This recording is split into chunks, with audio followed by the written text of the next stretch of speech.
Hey everybody, welcome to another live video.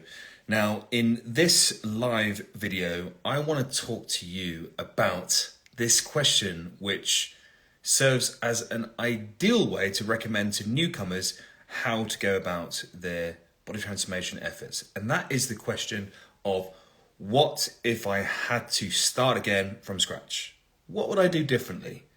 It's a great one to ask myself because it actually forces me to confront and consider my errors along the way. And I've said it before, I'm absolutely not devoid of errors. I've made so many mistakes in my 17 years of training. And so I think this information will be invaluable to anybody who's starting, okay? It's going to be hard to take this advice on because us human beings, we learn best from our own mistakes. But if you can have the foresight and the maturity and the breadth of thinking to take some of these points on board, I promise you it's going to save you a lot of stress and a lot of hassle. So I'm going to give you 5 tips, okay? 5 tips, what I would do to build a physique if I was starting all over again from scratch. So stick around for this one. I'll keep it concise. Okay.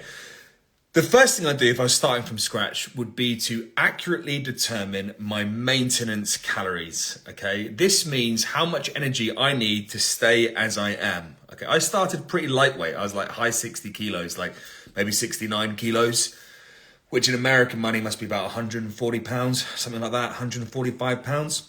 So the first thing I'd do would be to determine my maintenance calories, and then I would go fractionally above. I'd go 10% of those calories above. So if my maintenance was 2,500, I'd be looking to go for only 2,750.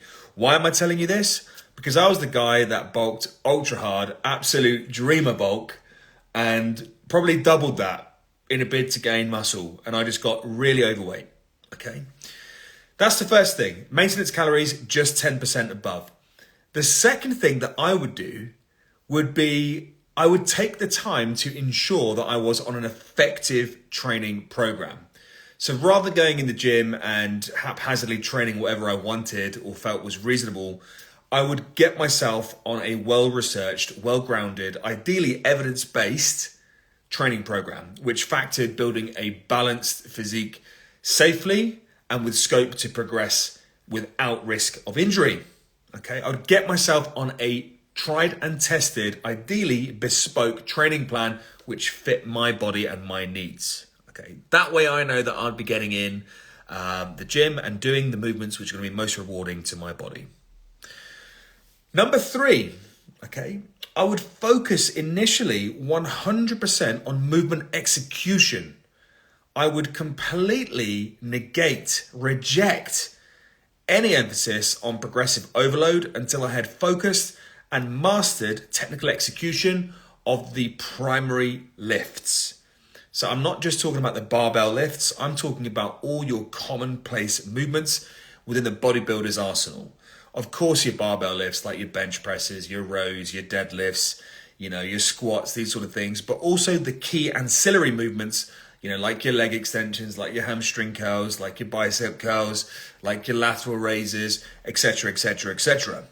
I would place a huge emphasis on getting the technique absolutely mastered, okay? Now, the thing is, you want to progressively overload, and you're told to do this at the start, but it will happen naturally. It doesn't require much of a stimulus for you to get stronger when you're first getting into the gym. So forget progressing numbers, get into the habit of technical mastery from day one. Become a master of movement. Beautiful movement builds beautiful bodies, okay?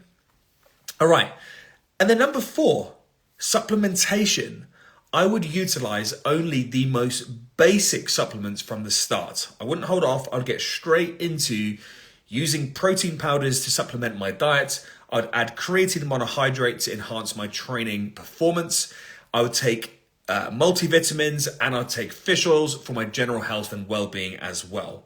Okay, and what I wouldn't do was place excessive emphasis on the value of supplements. I remember believing that me getting in 50 grams of protein from whey, with the shiny labels, Optimum Nutrition, BSN, etc., I thought that had a greater value and greater impact on my body than consuming whole foods. So I would ditch this ideology of supplements being the be all and end all. I would still utilize these supplements to enhance my training and recovery, but I would place a much greater emphasis on getting in whole foods. And then number 5, finally, hey Caro, how you doing, mate? The most important thing that I would do, and I want to leave this till last because it's kind of the obvious one, but I would go straight to a reputable coach. I would take all the guesswork out of it. I'd go speak to a guy who'd made the mistakes, who'd been there and done it, and I'd seek his or her advice on how to approach my training, how to focus on my nutrition, how to focus on my supplementation, such that I didn't waste energy, didn't waste time, didn't risk injury needlessly in a bid to build a physique. I could literally cut straight to what was going to be best for me, avoiding a whole load of stress, a whole load of grey hairs or no hairs in my case, and just get literally straight onto training effectively, eating effectively, supplementing effectively, stress-free, making gains and enjoying the process without frustration. So there you have it, guys. My 5 tips, the 5 things that I would do if I were to start completely from scratch. Number 1, I would determine my maintenance calories and go only 10% above. Number 2, I would ensure that I was on an effective training program. Number 3, what was number 3? Number 3, I would focus 100% on movement execution ahead of trying to progressively overload. I'd become a master of movement first. Number 4, I would utilize basic supplementation and place a greater emphasis on consuming whole foods to obtain my nutrients and use supplementation like creatine monohydrate, multivitamins, fish oil and whey protein to supplement my diet, okay? And then number 5, I would consult with a coach who'd been there, who'd done it, who had seen success with himself or herself and his or her clients. And that's it, guys. So listen, there you have it. There's my 5 tips. I'm going to put them in the comment section, rather in the description. I'm going to post up to my wall. If you've got any tips that you would tell your former self if you had to start from scratch, stick them in the comment section. I want to hear your suggestions too. I'm sure if you're anything like me, you've made mistakes along the way as well, which you have learned from. But this should hopefully serve as an amazing little snippet of information to help newcomers avoid the mistakes that I have made, and perhaps many of you watching this as well. Anyway, guys, have a fantastic remainder of your day. And don't forget, if you're not following me yet, give me a follow. Make sure you comment on this if you've got any suggestions. And I look forward to seeing you in the next live video. Cheers for joining me, guys. I appreciate it.